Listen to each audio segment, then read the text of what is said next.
mean this shithole? That's where they all hang out. Our information tells us that there's 14 of them. And they're all fun. Nah, keep one alive so we can ask who the boss is. Anything else I should know? Nah, not really. You'll know when you see them, they're, different.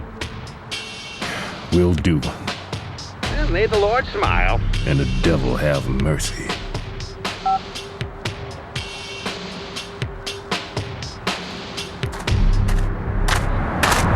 According to the back of the box, Killer 7 lets you step into the mind of an assassin in a surreal action-adventure game.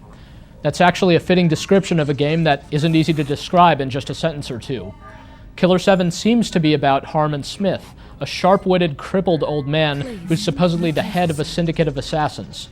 But these assassins might just be his multiple split personalities.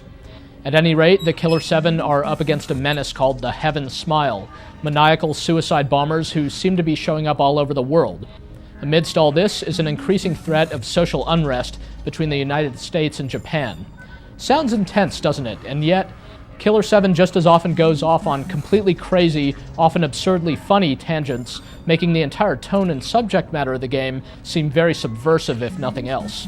This is probably the most mind-numbing, politically charged, and unusual action game since Metal Gear Solid.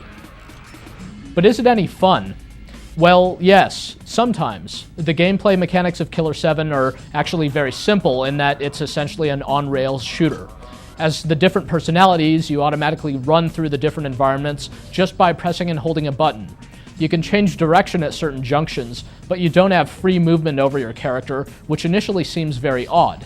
Eventually, this trade-off makes sense. Killer 7 is one of the first games to actually reconcile having cool camera angles with controls that aren't aggressively irritating. So what you do is you run around in your missions until you hear one of the Heaven Smiles. Then you stop and take aim. The first-person shooting has a good, solid feel to it, but basically boils down to sniping the Heaven Smile's weak points. There are a variety of different types of these creatures in the game, but the core shooting action remains constant. The other aspect of the gameplay is the puzzle solving, which mostly consists of your straightforward key hunts. The puzzles tend to be both nonsensical and obvious at the same time, so they're just sort of there to break up the action. But then there's all the plot tying everything together. The game throws you for a number of loops that are worth the price of admission each in their own right. What initially seems like some sort of a Japanese cross between Fight Club and Memento turns out to have its own agenda. Everything about Killer 7 takes getting used to, which is mostly to the game's credit. The controls are quite simple, though there are some decidedly abstract mechanics. For example, in most cases, you can't really die. The average Killer 7 member can get killed and resurrected an indefinite number of times, as long as you get Garcian Smith, the cleaner and deal maker of the group, to pick up the pieces. You also automatically collect blood from killed opponents, which can then be used to upgrade your characters. You're often left wondering just what the hell is going on, but as you play, you just shoot first and ask questions later. The pacing of Killer 7 can be off-putting since there are numerous but short loading times in between parts of a level and many characters to talk to in between shootouts. The dialogue, like the rest of Killer 7, is weird. You'll meet a lot of repugnant characters who don't seem to have much to say despite how much they talk. Amazingly, you'll probably grow to like these characters over time once you get used to them. Killer 7 isn't just a game about a guy with split personalities. It turns out that there are a lot of simultaneous threads at work in here. There's a dramatic sense of closure when all is said and done, but you'll still be left wondering about what some of it all means and what, if anything, the game is trying to say.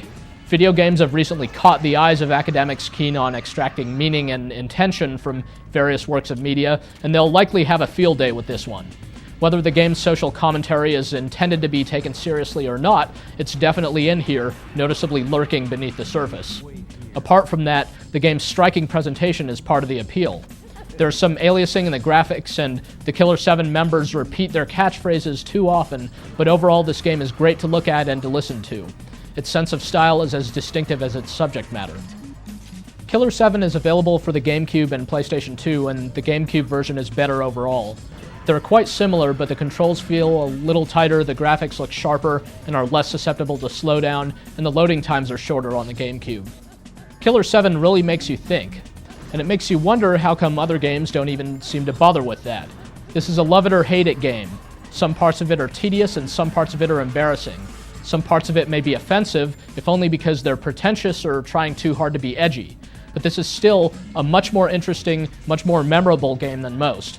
It constantly goes out of its way, making for an experience that's going to stick with you whether you like it or not.